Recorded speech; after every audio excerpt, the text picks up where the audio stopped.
Pembacaan firman Tuhan diambil dari surat Paulus kepada jemaat Filipi. Filipi pasal 3 ayat 17 sampai dengan pasal 4 ayat 1. Filipi pasal 3 ayat 17 sampai dengan pasal 4 ayat 1. Bapak Ibu sekalian bisa mengikuti, saya akan membacakan. Demikian firman Tuhan. Saudara-saudara, ikutilah teladanku dan perhatikanlah mereka yang hidup sama seperti kami yang menjadi teladanmu. Karena seperti yang telah kerap kali kukatakan kepadamu, dan yang kunyatakan pula sekarang sambil menangis, banyak orang yang hidup sebagai seteru salib Kristus. Kesudahan mereka ialah kebinasaan, Tuhan mereka ialah perut mereka, kemuliaan mereka ialah aib mereka, pikiran mereka semata-mata tertuju kepada perkara duniawi. Karena kewargaan kita adalah di dalam surga, dan dari situ juga kita menantikan Tuhan Yesus Kristus sebagai juru selamat, yang akan mengubah tubuh kita yang hina ini, sehingga serupa dengan tubuhnya yang mulia, menurut kuasanya yang dapat menaklukkan segala sesuatu kepada dirinya.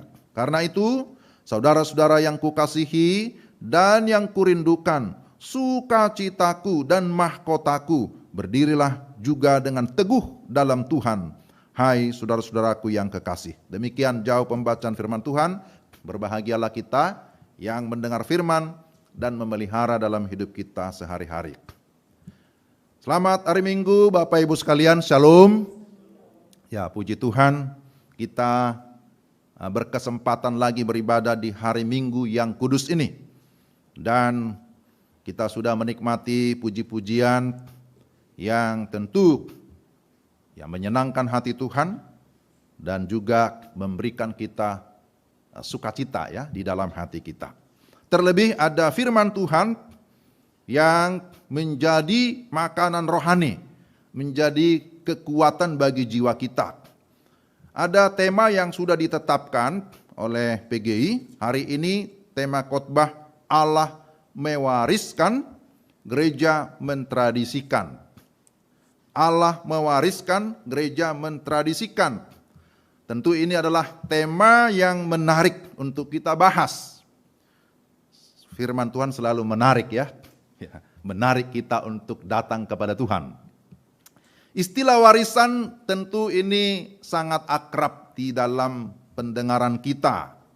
Dan pasti setiap orang mengharapkan ya kalau sudah berbicara tentang warisan. Warisan itu ya secara umum berbicara tentang harta peninggalan, pusaka ataupun surat wasiat. Dan yang berhak menerimanya adalah ahli waris yang sah. Nah, proses pewarisan tentu juga diatur. Kalau dalam tradisi budaya tertentu bisa diatur berdasarkan hukum adat, tetapi juga di tengah-tengah negara ada hukum sipil, ada juga yang mengatur itu, ada undang-undangnya. Namun ternyata Bapak Ibu, berbicara tentang warisan itu tidak hanya berlaku, tidak hanya berbicara tentang hal-hal yang bersifat materi atau hal-hal yang bersifat fisik, tetapi juga dikenakan atau berkaitan juga dengan kehidupan rohani. Jadi Alkitab, firman Tuhan kalau kita membaca dari Kejadian sampai Wahyu, Alkitab mengajarkan kita bahwa Allah mewariskan sesuatu. Sesuatu itu apa? Nanti kita lihat ya. Kepada umatnya. Dan kemudian gereja mentradisikan. Atau gereja terus menjaga, gereja terus memelihara apa yang Tuhan sudah wariskan. Nah, jadi kalau bicara tradisi memang itu adalah kebiasaan yang terus dilakukan ya, berulang-ulang. Ya, dengan cara yang sama. Tetapi nanti kita akan melihat bahwa di dalam gereja, kalaupun disebut ada tradisi gereja, ya memang dilakukan secara berulang-ulang, tetapi muatannya tentu berbeda. Karena ada muatan spiritualnya di sana, muatan rohani yang bersifat kekal. Nah, saudara, Mari kita perhatikan tema ini sekali lagi. Berbicara tentang Allah mewariskan. Pertanyaannya, apa yang Allah wariskan? Kalau kita membaca Alkitab kita, sekali lagi, saya kira Bapak Ibu semua sudah membaca Alkitab ya. Sudah membaca dari Kejadian sampai Wahyu ya, tapi bukan hanya judulnya. Isinya juga dibaca semua ya. Saya berharap kita sudah 20 tahun lebih di Pokpuk Kris ini, ya sudah membaca Alkitab berulang-ulang. Ya, maksudnya membaca berulang-ulang juga secara teratur dari Kejadian sampai Wahyu itu juga sangat baik, itu dianjurkan supaya kita bisa menemukan cerita yang utuh. Karena Alkitab itu adalah cerita tentang Allah. Ini bukan cerita tentang kita. Alkitab ini adalah kisahnya Tuhan yang dinyatakan kepada kita. Sehingga kalau kita bisa mengenal Tuhan, karena Tuhan yang mewahyukan diri, Tuhan yang menyatakan dirinya, dan bagaimana penyataan Allah itu semua dituliskan, dicatat di dalam Alkitab yang kita terima sebagai firman Allah yang berotoritas. Amin ya. Jadi kita menerima Alkitab adalah firman Allah yang berotoritas.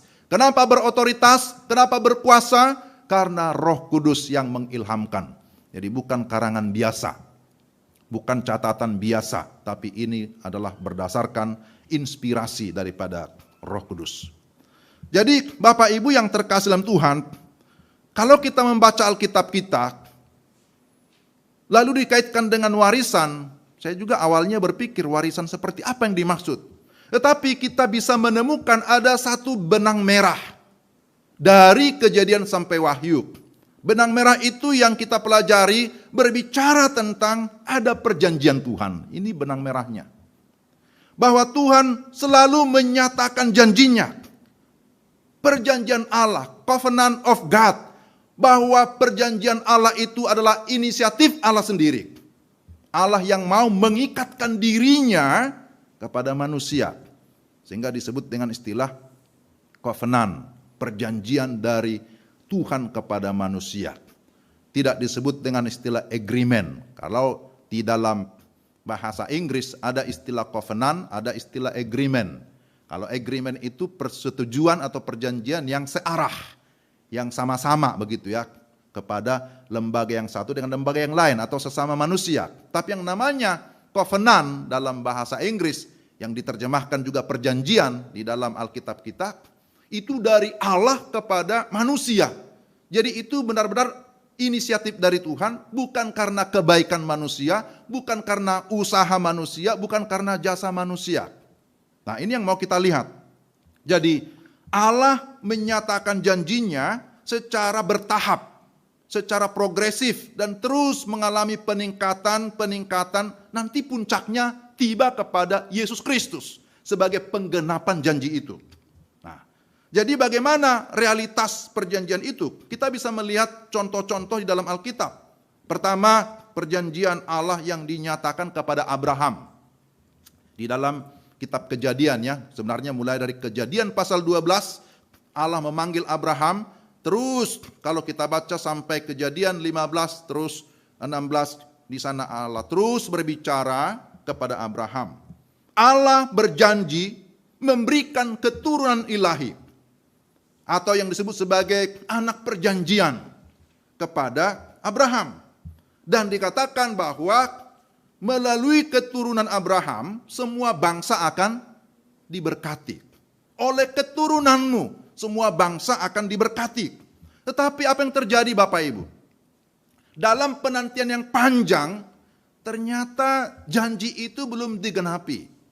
Sampai Abraham dan istrinya merasa, wah ini sepertinya bukan janji yang patut dipegang. Sehingga mereka mengambil jalan pintas. Sarah memberikan Hagar kepada siapa? Abraham suaminya. Lahirlah Ismail. Tapi Tuhan berkata bukan itu. Lalu mereka terus menanti. Lalu dalam penantian yang masih belum juga kunjung tiba.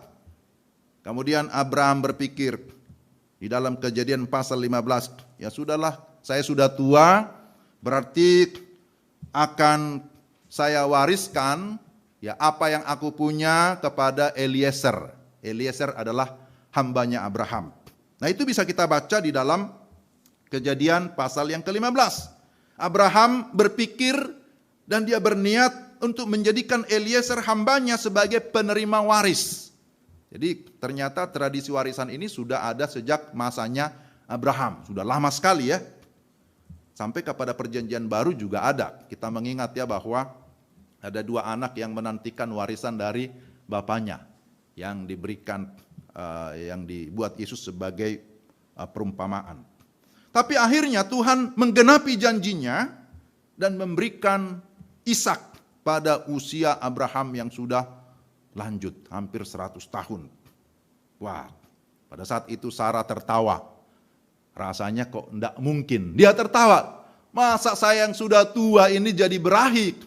Bagi dia sesuatu yang sangat aneh sehingga dia tertawa. Maka Ishak itu artinya tertawa sebenarnya. Jadi Ishak artinya tertawa. Tetapi Tuhan memberikan konfirmasi bahwa apa yang mustahil bagi manusia itu tidak pernah mustahil bagi Tuhan. Lihat, nanti tahun depan engkau akan menerima janji itu. Engkau akan mendapatkan janji keturunan. Dan betul, Ishak lahir. Luar biasa. Nah ini adalah perjanjian Tuhan. Lalu kalau kita lanjut kepada Daud. Perjanjian Allah kepada Daud. Tuhan juga berjanji bahwa Daud akan menjadi raja yang termasyhur. Dan dikatakan melalui keturunan Daud akan lahir sang Mesias. Maka ada istilah tunas Daud. Itulah Mesias. Sebenarnya Daud itu bukanlah orang yang sempurna. Dia juga jatuh bangun. Dia juga pernah berdosa. Dia juga tidak disenangi oleh Saul dan banyak yang memusuhi dia termasuk anaknya sendiri. Dan dia seringkali merasa jalan sudah buntu, bagaimana mungkin? Tetapi ternyata Tuhan menyelamatkan dia dari semua musuh-musuhnya dan janji itu pun digenapi kemudian bahwa betul melalui keturunan Daud akan lahir sang Mesias yang menjadi penyelamat. Dan kalau kita sampai kepada perjanjian baru, saya tentu tidak akan membahas kitab per kitab, tapi ini penting. Perjanjian dengan Abraham, perjanjian dengan Daud, ini 2 tokoh ini sangat berperan penting di dalam perjanjian lama. Bahwa Abraham disebut mewakili imam, kemudian Daud itu mewakili raja, dan kita tahu pemberitaan itu disampaikan juga oleh para nabi. Dan kemudian ketika Yesus lahir sebagai Mesias, maka di dalam dirinya tergenapilah semua jabatan itu. Keimaman, kerajaan, kenabian ada di dalam Yesus. Dialah Mesias itu. Dialah nabi yang sejati. Dialah imam yang kekal. Dialah raja yang kekal. Dan barang siapa yang percaya kepadanya, firman Tuhan disampaikan melalui Yohanes. Siapa yang percaya kepadanya tidak binasa, melainkan beroleh hidup yang kekal. Yohanes 3 ayat 16. Siapa yang percaya dan menerima Yesus, maka dia tidak hanya melihat kerajaan Allah, tetapi dikatakan dia akan masuk dan menikmati kerajaan Allah. Ini adalah hasil dari dialog antara Nikodemus dengan Yesus dalam Yohanes pasal 3. Yesus berkata, jikalau kamu sudah dilahirkan kembali, ini berbicara tentang kelahiran secara rohani, maka kamu akan melihat kerajaan Allah. Tapi dalam ayat yang kelima dikatakan tidak hanya melihat. Kalau hanya melihat bisa saja melihat dari jendela kira-kira begitu. Tapi ini kamu akan masuk kalau kamu sudah dilahirkan kembali. Jadi apa artinya dilahirkan kembali? Dilahirkan kembali adalah pekerjaan Roh Kudus yang menginsafkan manusia akan dosa, yang manusia mengakui dosa, dan pada saat yang sama dia percaya, dia beriman kepada Yesus Kristus yang adalah Sang Mesias. Maka dia akan memperoleh status yang baru. Saudara dan saya diangkat menjadi anak-anak Allah. Amin. Kalau kita sudah menjadi anak-anak Allah, maka Rasul Paulus memberikan lagi sebuah konfirmasi yang berasal dari Tuhan. Kalau kamu adalah anak-anak Allah, kamu sekarang adalah warga kerajaan surga. Itu tadi yang kita baca dalam Filipi pasal 3 ayat 20 sampai 21. Dikatakan begini, karena kewargaan kita adalah di dalam surga. Dan dari situ juga kita menantikan Tuhan Yesus Kristus sebagai juru selamat, yang akan mengubah tubuh kita yang hina ini, sehingga serupa dengan tubuhnya yang mulia, menurut kuasanya yang dapat menaklukkan segala sesuatu kepada dirinya. Jadi luar biasa bagaimana penyataan Tuhan, bagaimana Tuhan membuka dirinya, bagaimana Tuhan menyatakan perjanjiannya mulai dari Kejadian sampai kepada perjanjian baru nanti, sampai kepada kitab Wahyu, terus dinyatakan secara bertahap. Dan puncaknya ada pada Yesus Kristus yang datang ke dalam dunia. Dan siapa yang ada dalam Kristus, dia sudah pindah dari maut kepada hidup. Siapa yang percaya kepada Kristus, diangkat menjadi anak-anak Allah, maka kitalah yang disebut sebagai pewaris kerajaan Allah. Amin. Jadi apa yang Allah wariskan? Allah mewariskan kepada kita harta surgawi yang tidak pernah bisa dibandingkan dengan dunia ini. Dia mewariskan kepada kita kerajaan Allah. Di dalam firman Tuhan juga kalau kita lihat Galatia 4 ayat 7 dinyatakan seperti ini. Jadi kamu bukan lagi hamba. Galatia 4 ayat 7. Melainkan anak. Jikalau kamu anak, maka kamu adalah ahli-ahli waris. Jadi orang-orang percaya adalah pewaris kerajaan Allah. Jadi syarat untuk bisa menjadi pewaris kerajaan Allah harus menjadi anak. Bagaimana kita menjadi anak yang sah? Harus di dalam iman kepada Yesus Kristus. Nah ini luar biasa. Saudara dan saya, Bapak Ibu dan saya, kita sekalian pastikan bahwa kita adalah ahli-ahli waris kerajaan Allah. Amin. Karena itulah kita ada di sini. Kita beribadah karena kita juga percaya. Kita meyakini bahwa kita adalah anak-anak Allah. Nah, ini adalah bagian penting. Maka bagaimana gereja mentradisikan? Bagaimana gereja menjaga? Bagaimana gereja memelihara? Bagaimana gereja meneruskan apa yang Tuhan sudah nyatakan? Apa yang Tuhan sudah wariskan kepada kita secara rohani? Maka dalam sepanjang sejarah gereja, kita melihat mulai dari zaman para rasul, maka tradisi untuk beribadah kepada Tuhan itu sudah terus dilakukan. Beribadah pada hari Minggu, bisa dikatakan ini adalah merupakan satu tradisi penghormatan kepada karya Allah yang sudah datang ke dalam dunia di dalam Yesus Kristus, yang sudah bangkit pada hari yang ketiga. Bangkit pada hari Minggu, dan itu menjadi satu momentum yang dijadikan oleh orang-orang percaya pada masa itu untuk beribadah pada hari Minggu. Jadi ada orang mempertanyakan, kenapa sih orang Kristen beribadah pada hari Minggu, yang lain pada hari Sabtu, kenapa tidak hari lain? Ya karena mempersoalkan antara Sabat hari ke-7, nah ini kan hari Minggu hari pertama. Jadi kita juga, saya juga pernah menyampaikan bahwa bagi kita, Sabat itu sebenarnya tidak lagi dibatasi oleh hari-hari tertentu. Tetapi ada juga istilah disebut sebagai Sabat kebangkitan. Maka kebangkitan itu menjadi sesuatu yang sangat penting bagi kita. Karena kalau Kristus tidak dibangkitkan, sia-sialah iman kita. Betul ya? Dikatakan dalam firman Tuhan. Kalau Kristus tidak dibangkitkan, maka kita adalah orang yang paling malang sedunia. Maka kebangkitan Kristus menjadi satu hal yang esensi bagi kekristenan. Disitulah kita bersuka cita, merayakan akan karya Kristus. Dan itu terus ditradisikan sampai sekarang. Tapi jangan tradisi yang formalitas. Tradisi yang di dalamnya betul muatan yang namanya spiritualitasnya, kerohaniannya dapat. Jadi bukan hanya sebatas religi atau agama. Tapi ini bicara tentang spiritualitas. Bicara tentang kerohanian, bicara tentang hubungan pribadi dengan Tuhan. Jadi banyak tradisi-tradisi gereja, bukan hanya berbicara tentang ibadah minggu, tapi juga ada yang lain yang biasa kita lakukan. Katakanlah seperti Jumat Agung, memperingati kematian Kristus, kebangkitannya, ya Paskah ya. Ada kenaikan, ada perayaan Natal, Ya, dan sebagian orang berkata, ngapain sih merayakan Natal, tidak diperintahkan gitu ya. Tetapi kenapa ada tradisi Natal? Tentu ini sesuatu yang tidak bertentangan ya. Karena muatannya itu bukan yang fisikal, tetapi kita sedang bersyukur bahwa ada Kristus yang lahir ya, yang sudah datang ke dalam dunia. Nah, itu beberapa contoh ya. Belum lagi kita singgung tentang ada pembaptisan, ada perjamuan kudus. Dan dikatakan kalau kamu melakukan perjamuan kudus, ujilah dirimu sendiri supaya kamu datang dengan cara yang layak. Artinya ini tidak sembarangan. Tradisi-tradisi yang diteruskan oleh gereja itu dilakukan dengan sungguh-sungguh, dengan penghayatan iman. Jadi waktu kita dikatakan melakukan perjamuan kudus, apa yang sedang kita lakukan?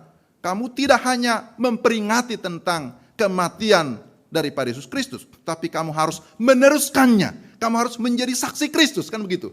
Jadi setiap perayaan-perayaan, setiap hal-hal yang kita lakukan secara tradisi dihubungkan dengan gereja, itu dalam rangka kita sedang menjadi saksi sebenarnya.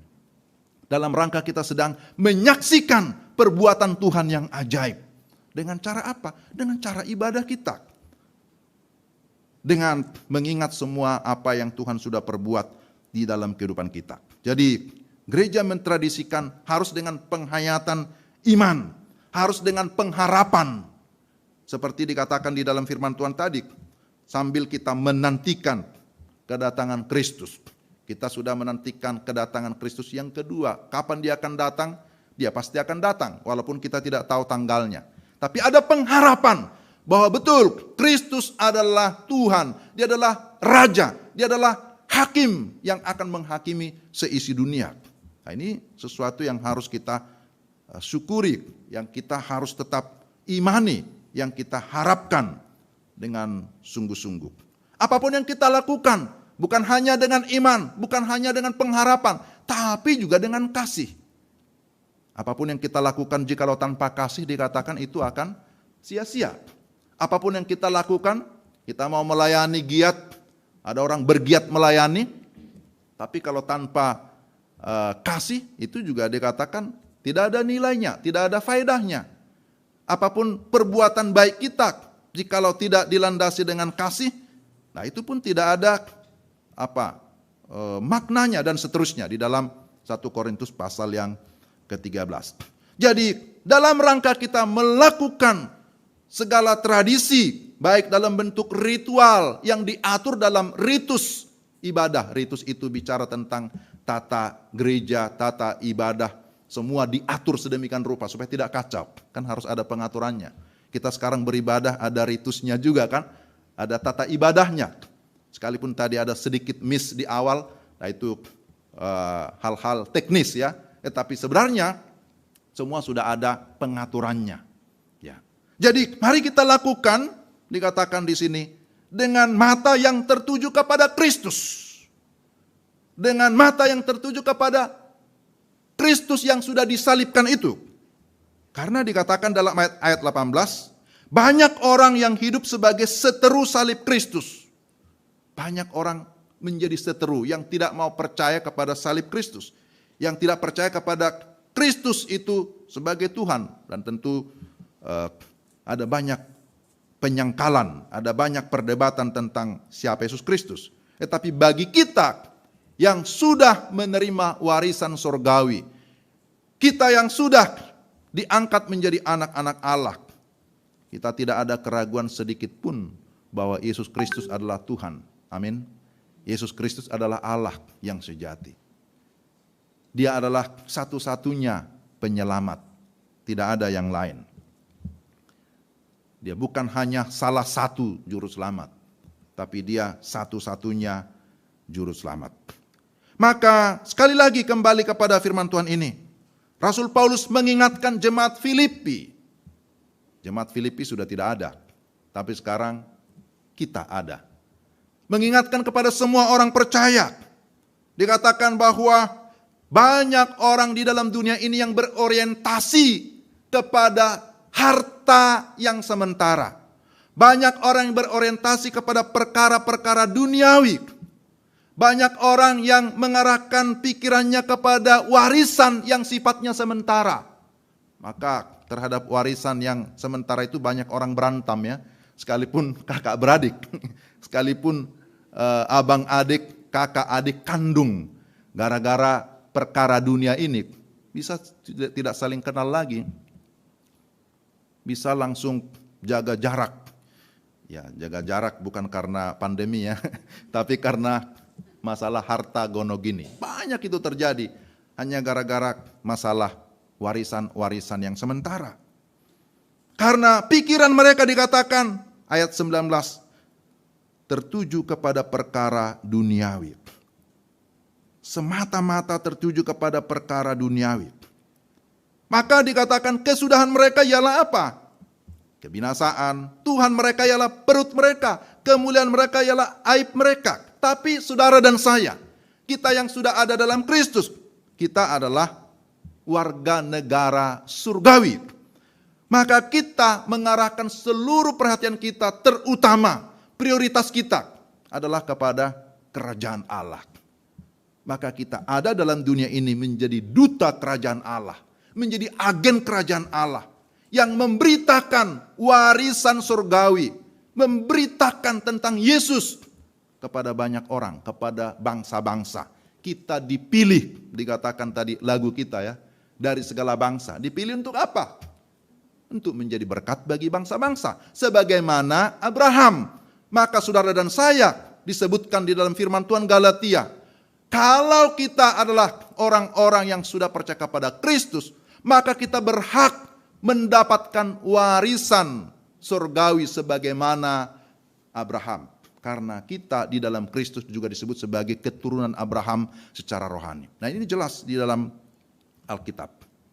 Nah karena itu Bapak Ibu saudara-saudara yang terkasih dalam Tuhan, melihat situasi di zaman ini, bukan hanya karena masalah pandemi, mudah-mudahan segera berakhir. Tapi sebelum pandemi, bahkan semasa pandemi, bahkan sesudah pandemi, dunia ini tidak ada yang menjamin akan semakin baik.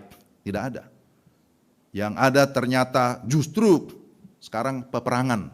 Ada perang di Rusia sana, Ukraina. Nggak tahu kita kapan berakhir. Setelah itu akan ada apa lagi? Berbagai bencana itu sudah terjadi. Peperangan sudah terjadi. Kemerosotan moral di mana-mana. Hanya kita kan banyak tidak tahu. Karena memang kita terbatas. Tapi sesungguhnya dunia ini sudah berorientasi kepada materi yang sementara. Berorientasi kepada perkara-perkara duniawi. Berorientasi kepada sesuatu yang sebenarnya membawa manusia semakin jauh dari Tuhan. Membuat manusia tidak peduli lagi tentang Tuhan. Dan banyak orang berkata tidak ada Allah. Allah itu hanya rekayasa buatan manusia saja. Tidak ada Allah.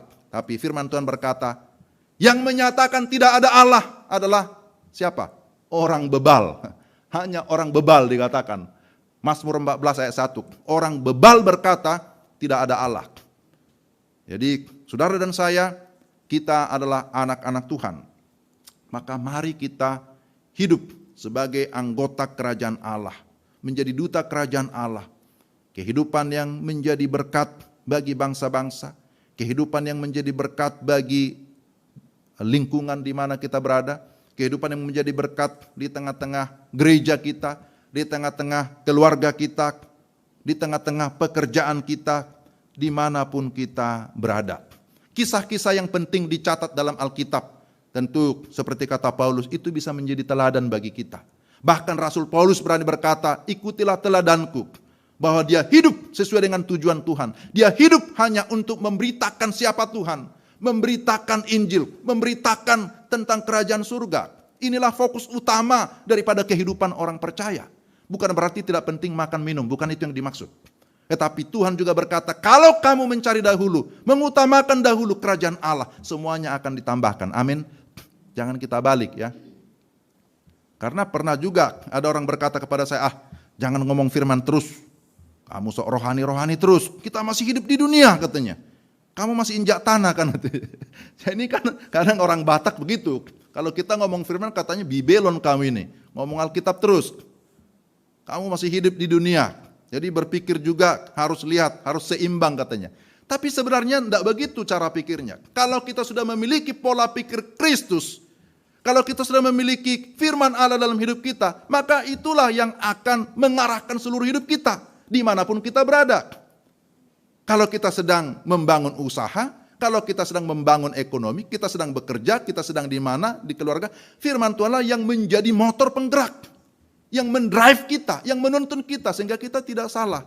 Walaupun kita masih hidup di dunia, karena memang kita hidup di dunia, Tuhan punya tujuan, supaya kamu dikatakan oleh Tuhan, kamu menjadi berkat dimanapun kamu berada. Melalui profesi kita, melalui pendidikan kita, melalui keluarga kita, melalui perkataan kita, melalui pelayanan kita. Orang lain bisa diberkati. Orang yang mana? Yang ada di dunia. Tetapi yang harus kita ingat, dunia bukan tempat kita yang seterusnya. Karena kita punya tempat yang kekal. Tadi dikatakan dalam ayat 20, kewargaan kita adalah di dalam surga. Maka apa yang kita lakukan di dunia ini harus terarah ke surga. Maka dikatakan oleh firman Tuhan, kumpulkanlah hartamu di surga. Apa yang ada pada kita saat ini bisa dipakai sebagai alat untuk membangun kerajaan Allah. Untuk terus mentradisikan apa yang Tuhan wariskan, supaya kekristenan bisa mengalami kemajuan. Ini tidak berpikir hanya untuk POUK, bukan hanya berpikir untuk kita, tapi berpikir untuk misi sedunia. Karena kita dipanggil untuk menjadi berkat bagi segala bangsa.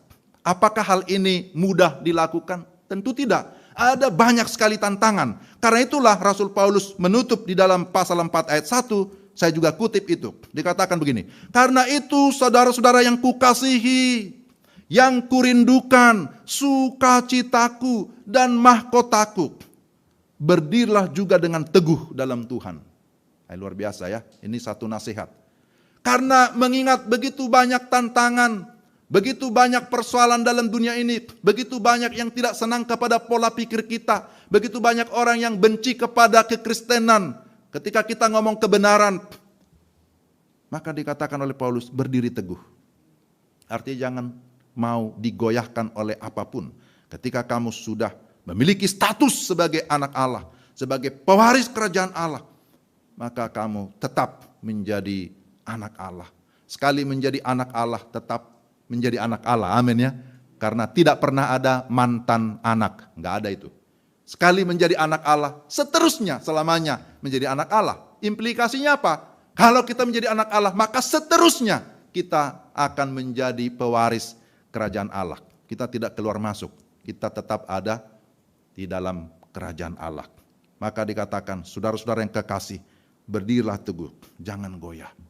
Biarlah kita tetap mengimani firman Tuhan ini, dan kita juga melakukan apa yang sesuai dengan prinsip-prinsip kerajaan Allah.